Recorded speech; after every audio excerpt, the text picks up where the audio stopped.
and welcome back to the Blue Jays Today Show, where today, guys, it's spring training week. We've got pitchers and catchers reporting this upcoming Thursday, and following that on the 18th, you've got a full squad workout, which leads me to say that Vladimir Guerrero Jr.'s extension process is coming to an end very shortly, only 1 week away until that supposed deadline for Vladimir Guerrero Jr. And we got a couple updates right now from John Heyman regarding Vladimir Guerrero Jr.'s contract negotiation. Where's the number at? We'll give you our 2 cents on what we think about that and whether or not we think the deal's getting done as well. We've got to address the whole Alex Bregman stuff. There's still people out there thinking Alex Bregman's a thing. We're going to talk about that in the latest updates there. And as well, Kevin Kiermaier, hey, he's a Toronto Blue Jay yet again in a different variety. We'll talk about that and as well address your mailbag questions at the end of this podcast. So stay tuned for that. I'm your host, Adam Paddle. And I'm your host, Nicholas Playlog. Good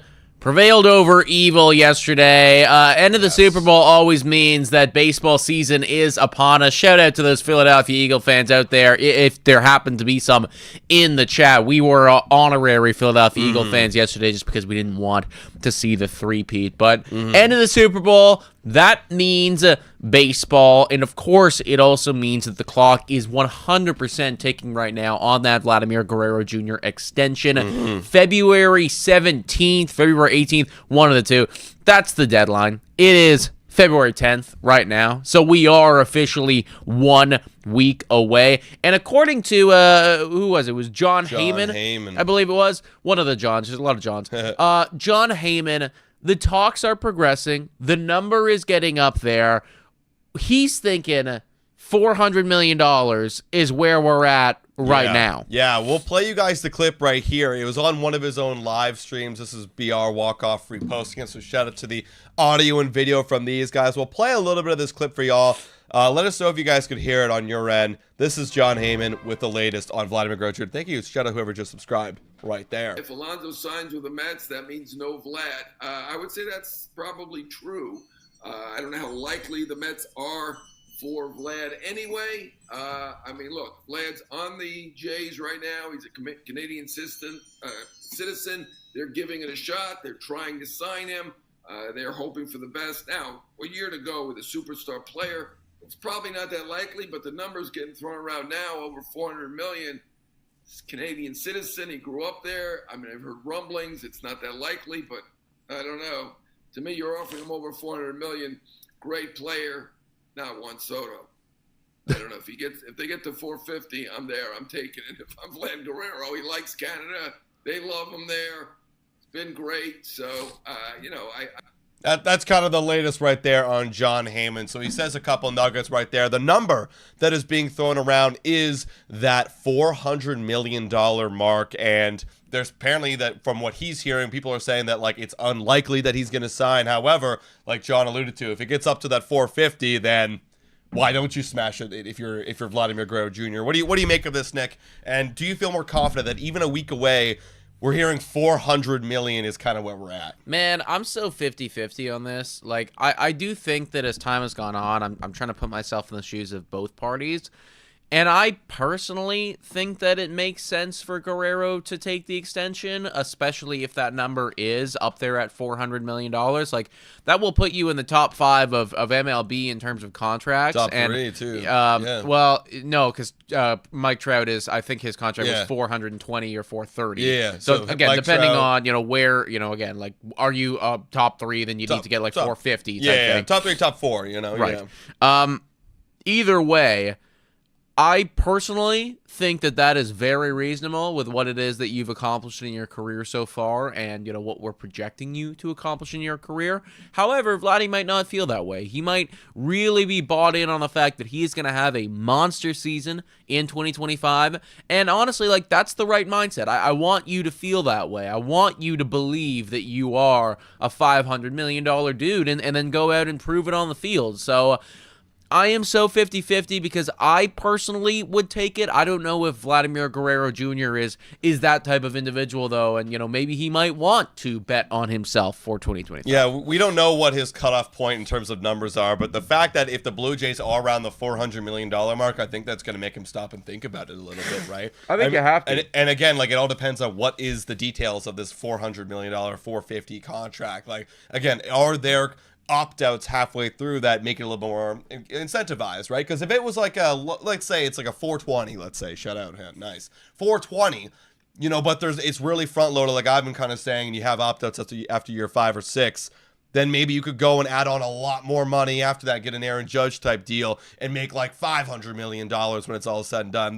There's opportunities for you to get more money at the end of the day and not just get locked down to this one number for your entire career, because we're seeing how the way baseball contracts are being structured. Look at Juan Soto's as a great example right now. But like John Heyman saying, yeah, I mean, Vladimir Guerrero Jr. is a great player, but he's no Juan Soto in that. I kind of smirked at that, but he isn't in terms of that on base. That is next level Ted Williams type of stuff right there. I mean, Juan Soto literally hit over 40 home runs last year. Vladimir Guerrero Jr. didn't. He's developed into that power Juan Soto. We haven't seen what potentially could be for the rest of his career, what Vladdy could be, but Juan Soto's Juan Soto, and that's why he got his contract. So if you are getting a top 4, top 3 contract in baseball, and you love Canada and you feel good here in Toronto, there's no reason for me, if I'm Vladdy's perspective, to deny that, especially if there is good opt-outs. If I want to play here and I'm going to get paid the money, what's it worth risking my next season, my health and my performance?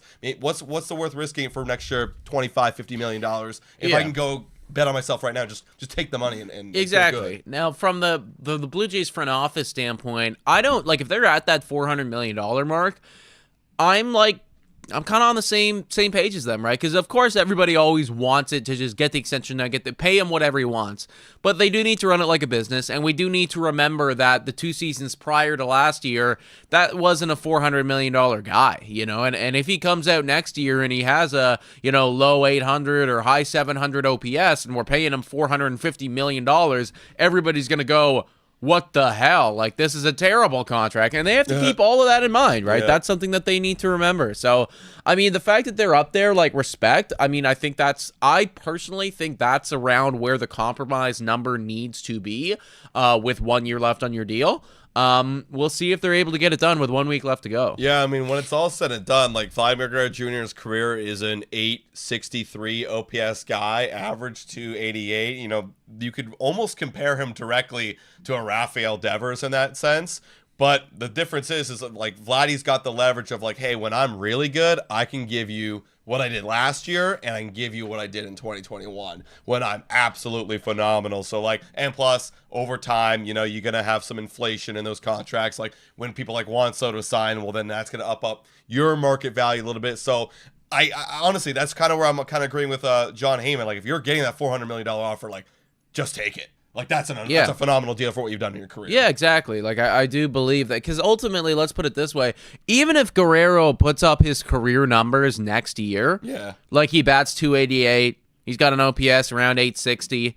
Yeah, I don't know if that actually grants him that much more money than what he would be getting paid now, right? I think he'd probably get the low 400 around that. Yeah, exactly. You know, it's okay, that's good. That's what we want you for. That's what we're hoping you're going to do in your prime. Yeah. Right? We're going to sign you. We're going to hope that you're going to continue to do that.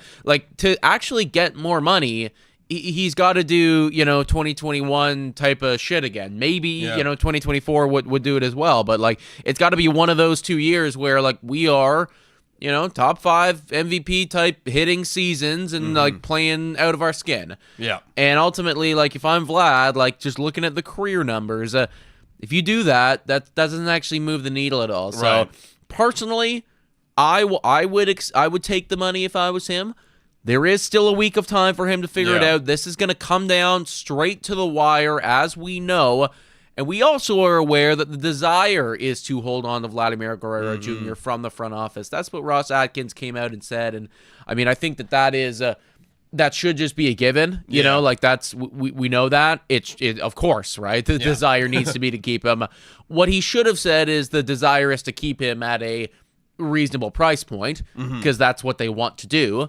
But of course, they are actively working on trying to keep him here. Yeah, no, exactly. I'm looking for the quote right there, but from Ross Atkins of The Desire. There it is right here from Rob Longley. He takes a quote from the article.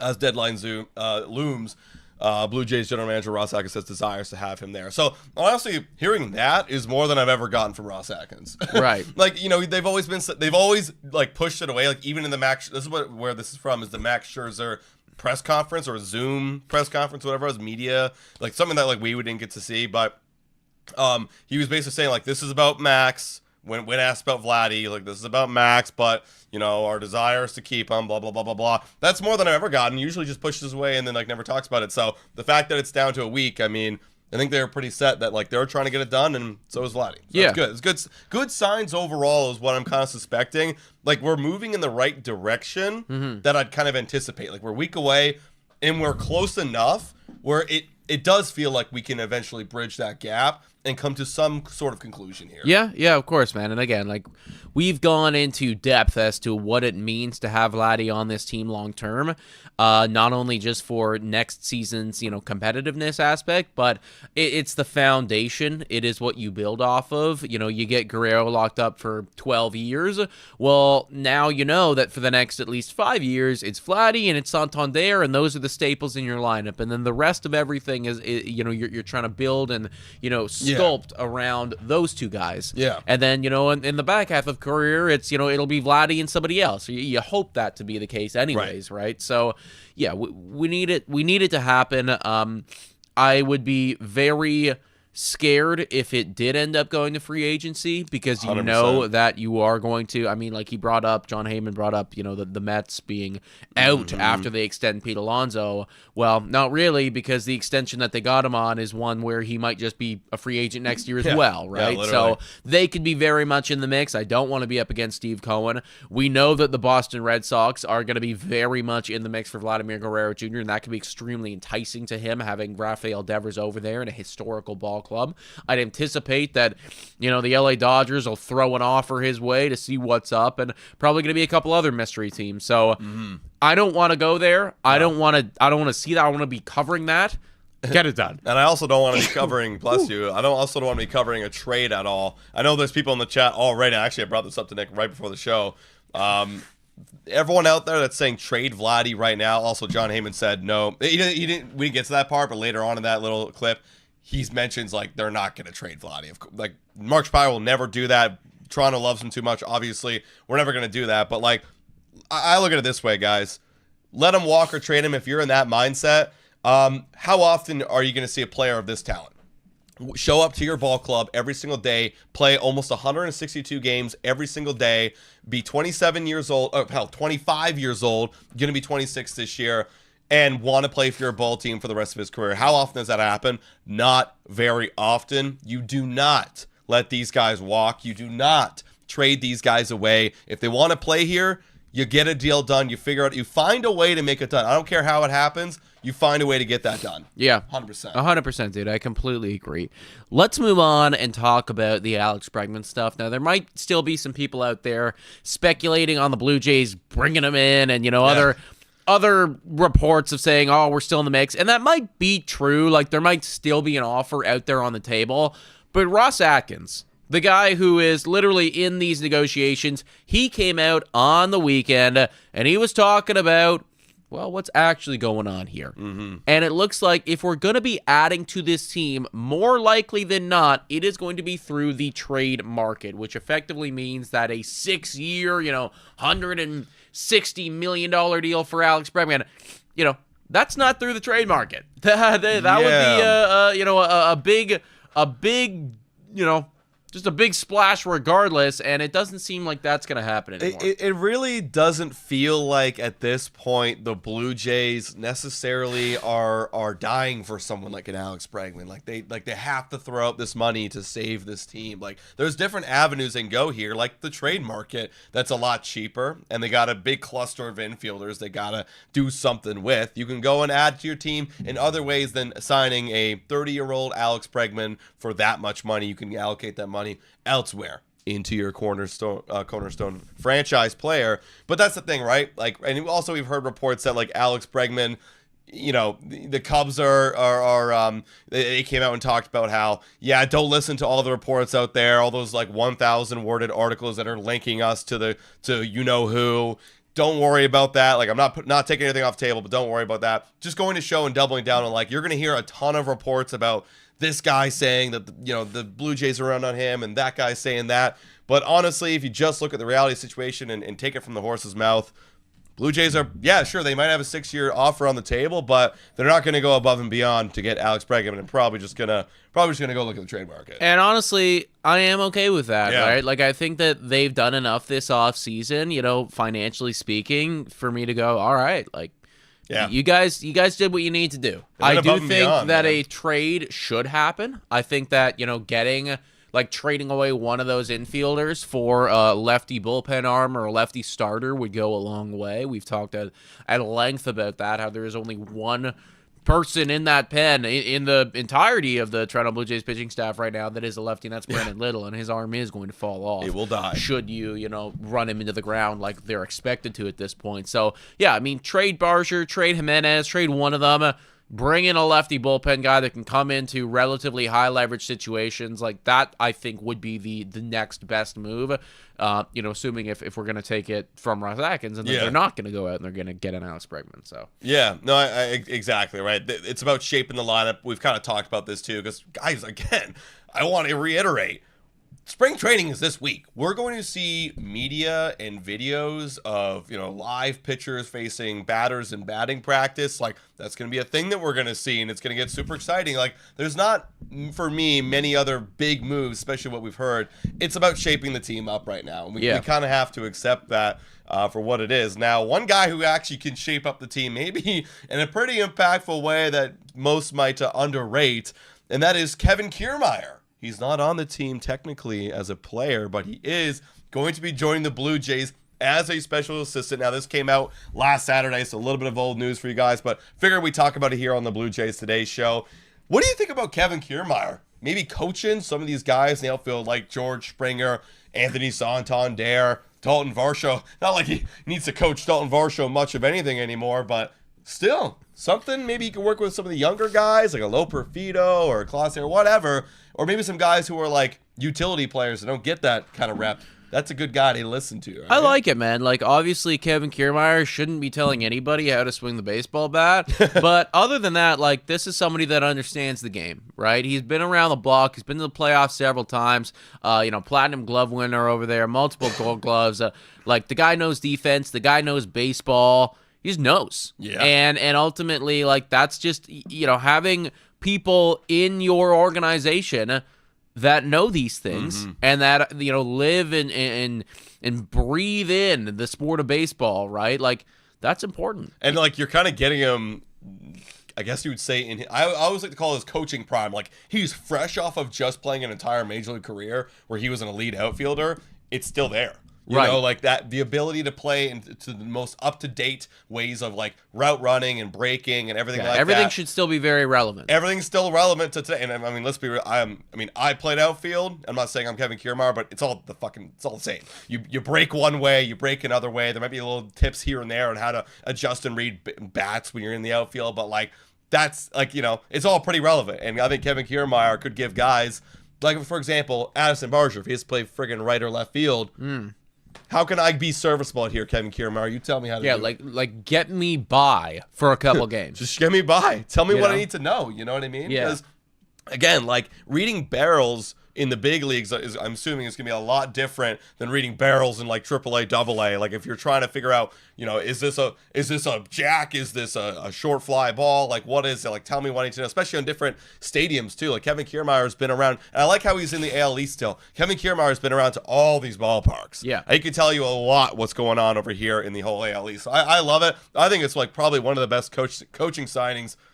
in recent history for the Blue Jays. No. I like it a lot, man. And again, they've made additions to that coaching staff. I think one that, like, I was just reminded of last week was the hitting coach, right? And like that, I'm hoping is going to go a long way, right? Like the last year and the season prior, actually, there was a lot of slack being thrown to Guillermo Martinez and what those guys were doing, and Ultimately, it was clear that it wasn't a whole lot, or what they were doing anyways wasn't working. I'm hoping that, bringing in Popkins, Yeah. like that's going to be, a big addition right there. And Kevin Kiermaier, like I love having like recent major leaguers come in and help these guys. And even though Kiermaier, not a Hall of Famer or anything like that, still somebody that you can look up to, right? And when that guy tells you to do a thing, I think that if you're a young guy, especially, even if you're somebody like a Dalton Varsho, like you're going to listen to what this guy has to say, right? You respect his craft. Like there's a genuine respect that goes back and forth right there. And I want that in our clubhouse. 100%. Like I like we brought up too, like David Popkins. And then as well, like we kind of forget this is going to be kind of under the radar for quite some time. But we made a lot of changes to our scouting and development departments, a lot over the course of this year, because I think they realized we're not doing a good job in that department. And obviously, that's going to take years for that to develop because they've got to develop the next wave of guys. So we'll see how that kind of goes in the next few years. But I think they made all the right changes for now. Like, I know a lot of people were saying, like, we got to get out there and we got to fire John Schneider. And, like, I mean, I honestly think, I'll be pretty frank right now. I think John Schneider is getting told a lot of what he should do. Now, it is his decision in the day whether to set a lineup a certain way or to pitch a certain way. That's him and him and Pete Walker in a room of guys. But, like, it's a committee thing, and I think they're cool with committing that for right now. But all these other positions, like the hitting coach, outfield coach, I mean, not like we needed it. We're two-time Team Gold Glove winners. But the scouting development, we're making all the right moves in the right places, I would say, for now. Yeah. And we fired the bullpen coach. That was another area. We were the worst bullpen in the league. So I like what we've done so far with the coaching staff this year. Yeah, of course, man. Ultimately, and we've come back to this a lot. You extend Guerrero. It's an A+ offseason. You've done everything that we could have asked you to do to set this team up, not only for this, coming year, but for the future as well. So right now, I would say that the Blue Jays are on the uptick, right? Yeah, I think that there's now starting to be some genuine hope, right? We were talking about the PECOTA projections on our other show, Bad for Baseball, this morning. I mean, they got the Toronto Blue Jays third in the AL East. Now, I don't know if that's necessarily, how things are going to turn out, but that's some serious respect. I mean, yeah, I think they had us just outside of the playoff picture, which is honestly kind of where I put the Blue Jays if we were to put us anywhere, right outside that wild card spot. We got to have a couple things go right. We got to hope that Dave Popkins, that signing kind of comes into fruition and guys off the bench can be serviceable, at least, right? Give me 750 OPS. Give me a good batting average. Give me good at-bats when you're coming off the bench or maybe not playing every day, but you get a start and you're ready to go and give some quality ABs and get some hits, get some timely hits. So we'll see. We need a couple things to go right, but that's what spring training is all for, everybody, and I can't wait for it. We're going to get to some of your questions in just a little bit, guys. If you haven't submitted a question already, the link is in the description down below. Click on that. It's a Google form. You can put your question there, submit your name. We'll bring it up on the show. And if you haven't already, hit that like button, guys, and let's subscribe to Blue Jays Today because we're so close to 30,000 subscribers, man. We're so close. We're 1,400 away. It would help the boys a lot if we could get to that magical 30,000. Yeah, man. On the channel. It's coming soon. If we can get there before the season, that would be sick. Absolutely. Guys, let's give a quick shout out right now to the sponsor of the Blue Jays Today show. Whoa, time for a quick shout out to the sponsor of this video. Hit your picks and knock it out of the park with Betway. Scan the QR code down below to join the action. Only available in Ontario. Must be 19 years of older to participate. Please play responsibly. Now, everyone, back to the content. Shout out to Betway, everybody, for being absolutely phenomenal. Please go if you have any interest at all in sports betting. What do you got for us today? So I don't have the graphic here, but I'll pull it up right now. Guys, they still have the Blue Jays over-under at 78.5. PECOTA is projecting. Really? Yeah. It's crazy how they haven't changed it. Now, it is obviously the favorite to go over. It's 1.71. The under is 2. I'd still take that, dude. No, I think you do. I think you hit that over for sure. I mean, ultimately, look, it's free money if it happens. And I'm pretty confident it will happen. So, yeah, I think you hit the over there. I still take it, guys. Absolutely. Also, I see people right here saying C+ offseason at best. People that can't be true, guys. Listen, I'm the biggest critic on everything that happens here, but C+ is disrespect. You might be able to convince me on B+, But I think, honestly, with everything Yeah. that's happened, it's an A-, because, you get Guerrero, it's A+. Yeah. For me, I just don't see how you add these guys. I got the roster right here. Look, you add Santander, he's projected for 3.2 WAR. You add Andres Jimenez, projected for 4.1. That's 7.3 WAR right there. That's a lot of WAR. You go and you get Max Scherzer, projected for almost 2. So you're looking at 9 WAR right there. You bring back Jimmy, you get Jeff Hoffman, and you go trade for Nick Sandlin. You're looking at 2 more WAR right there. That's 11 WAR that we just added this free agency from when we were before. That's an A. If you could add 10 effing WAR, granted we lost a couple guys, so maybe it's about 9 or 10. That's a win. That's definitely a huge win. Yeah. Right? So I don't know what to tell you guys. If you guys don't believe that, I don't know what would make it. What would make it an A+? You go sign Bregman, Guerrero. and you go. No, sorry, not for you. I meant for these guys. The guys in the for chat. them, yeah. You go sign Bregman and extend Guerrero, and then do something. Actually, I don't know. Seafort says Bregman and Guerrero is an A+. And you're there you right. go. But that'd be like an A++. That'd be an A++. That's like plus. 102%. You got extra credit as well. Like you literally now there's a legitimate argument of okay, well, We not might an win argument, the actually. division. Yeah, and also who had the best off seasons of the entire off season was you'd be like Dodgers, Mets, us, Yankees. Yeah. That's I mean, honestly, it pretty might be the Blue Jays at that point. So. Right, you could probably say Dodgers probably still because you did get Snell and That's Roki, true. Roki's and all these other pretty guys. good. They're Roki's pretty untouchable, good. but still, that's amazing. So I don't know, just want to address that because I think people aren't realizing how good the Blue Jays offseason truly was. If you haven't already, it's time to start buying in. You know what I mean? There's actual hope that this team could do something this year. Yeah, of course, man. No, I am hopeful, and some of you guys are hopeful as well. We got some questions that we're going to get to momentarily. Let's flash over to the mailbag. Like Adam said, if you guys want to ask a question and have us answer it on this show, the link to do so is in the description. We got one in here from Sid saying, is it possible Vlad takes the Aaron Judge path or the Alonso path where they opt out where they opt to go to free agency, threatening to go somewhere else until getting what they want, or in Pete's case, not getting what he wants, but inevitably going back. What do you think about that? Basically hitting free agency and putting us all through a bunch of stress. Yeah, I mean, it absolutely is possible. When I think about this upcoming week, that this is the final negotiation window. I mean, there's a 50-50 chance that he does or a 50-50 chance that he doesn't, right? And then if he doesn't sign in the next week, well, yeah, I mean, that is kind of what we've seen in the past. They will flirt with other teams, put pressure on the original team to then make an offer what they really want, and then they'll go and get that offer and get it done. If we're going to sign Vladdy back, that's how it's going to happen, right? Yeah, it will be scary as hell. I'll hate covering that, and I'll be super stressed out all offseason because it's literally, are we going to be good or are we going to be shit for the next 5 years? That's what it comes down to. But yeah, that's exactly what's going to happen.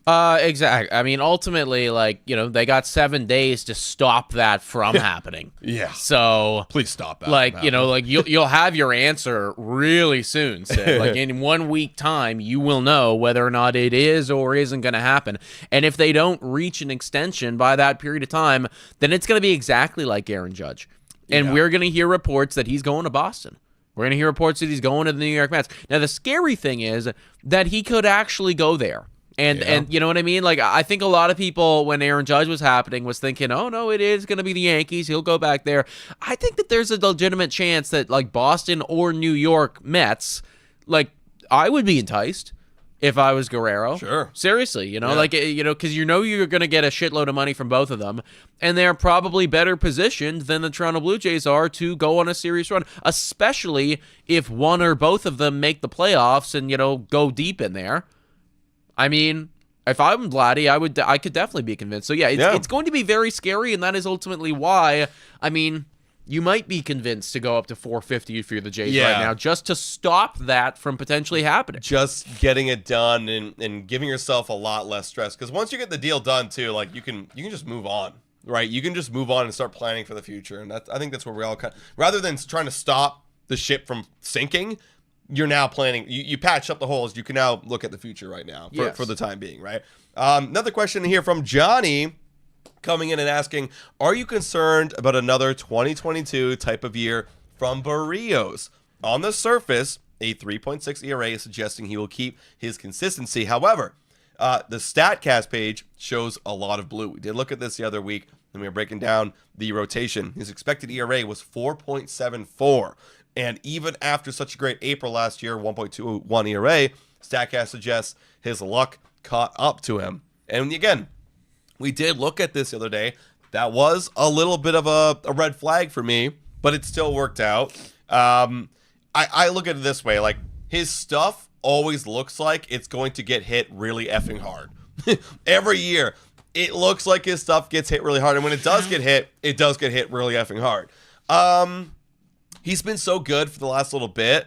There's always going to be a little bit concerned. That's why we had the whole title, is this concerning for the Blue Jays rotation? A little bit. I am concerned because I do believe in somewhat of like expected numbers, like in Andres Jimenez. We saw it play out, different player, but when he was good in 2022, his expected numbers said, actually, you're getting super lucky. Then what happened? The next 2 years, he was garbage. And his expected numbers were saying, yep, this is who you are. So there's always a bit of that. But again, he was good last year when his numbers said he wasn't supposed to be. So I don't know. I trust him. I think he's going to be fine, but you never know. He's been in the league for like 8-9 years. And he's had one bad year. Yeah. And you look at the sabermetrics and those expected numbers and StatCast and everything like that, and they're actually almost always the same. So for me, like, I believe a little bit in some of those expected numbers, but ultimately, like, the best thing is, well, the consistency that you've given us year in and year out. So for me, like, I'm not that worried. There's always a chance that he could be that 2022 guy again, and that would be terrible.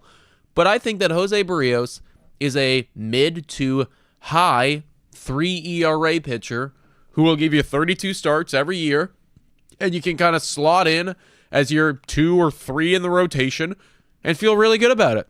And that is what we pay him for. So yeah. I'm really not that worried. There are other guys in the rotation that I am more concerned about due to age, injury concerns, and other. So yeah, fair enough. All right, we got one more question here from Mike. Mike's saying, we keep saying that the Jays need one more bat. That is true, but what if we already have that bat in Aurelvis Martinez? We viewed him as a power bat years ago, but that suspension really halted his perception, but he was still killing it in the minors when he came back. That's very true. I mean, yeah, like if he didn't have a PED suspension, we could be talking about Aurelvis Martinez completely differently. Like if he had like a great second half shot, and thank you whoever just subscribed. Great second half of the Blue Jays, maybe a great last month, really picked up. We'd be talking about him like we're talking about Will Wagner right now. Maybe we're like, hey. Probably even more so. Even more so because he's our top prospect, right? And we'd be like, we don't need a JD Martinez or an Alex Bregman because we got Aurelvis Martinez. So for me, like, I'm not off the Aurelvis Martinez train. He's in the same boat as me as the other guys, right? Let's show up to spring training, prove to me that you can play good, and let's see what happens. I think, like, he's got a chance, a small outside chance of making the roster come opening day if he shows up and plays good baseball in spring training. But more likely, I feel like they have a lot of guys right now on the bench that either they got to trade away to clear up space from him, or they have to prove they have to have an opportunity in 2024. And then if, like, let's say there's some underperformances, maybe you see him come up in May or whatever, May or June, then you'll get his chance. If he had like a mediocre spring training. So we'll see. Again, it's the same conversation about Will Wagner and Addison Barger and all these guys, because they're all unproven commodities in that infield. We'll see what happens. And if he does break out, hell yeah, we don't need another bat because we got homegrown talent for the next 6 years. Yeah, ultimately, like, Aurelvis Martinez is a mystery box, albeit one that should be exciting to you, but right. He is still a mystery box, right? A big question mark. Now, I would have liked to see a little bit of that question mark last year, and obviously that didn't happen. So, I mean, number one, stop with whatever it was that you were doing, Aurelvis. I know that your whole thing was, I was trying to get my girlfriend pregnant or whatever. Right, okay, right. Fine. Sure. But, like, let's, have a conversation with the Toronto Blue Jays, training staff and everybody like that before we start taking, drugs that you're not supposed to. So let's stop with that. Get him on the field. I'm really excited to see what it is that he does in spring training. He is going to get his opportunities at the MLB level this year just because he is that high of a prospect, and I think that ultimately he's one of those guys where it's like you either play him or you trade him. And, there's no in between. You can't be keeping this guy down there for forever because last year they wanted to bring him up, and then obviously what happened. Right. So, yeah, Right. he's going to get his chances. I'm very excited for it, but I can't immediately tell you it's like, okay, we're good. That's our Rookie of the Year breakout. Yeah. Because we just haven't seen it yet. No, exactly. We haven't, guys. So that's kind of the latest right there on him, and that's all the mailbag questions we have for today. A little bit of a shorter podcast because, I mean, look, there's not much going on until what we see right now coming up, which is spring training. And again, lots of stuff going to be coming out this Thursday and especially next week. We're going to find out about the Vladimir Guerrero Jr. stuff if we haven't already. And then a little bit of a, behind the scenes. I know Nick is going away for the 18th at night. Going to be going away to Portugal. Yeah. That should be really great. Yeah, I got a vacation, everybody. So in the next week or so, you're going to get just Adam for a while. But I will be back. Should be a really, really good one. And then we are hoping, fingers crossed, to be potentially heading to spring training at some point in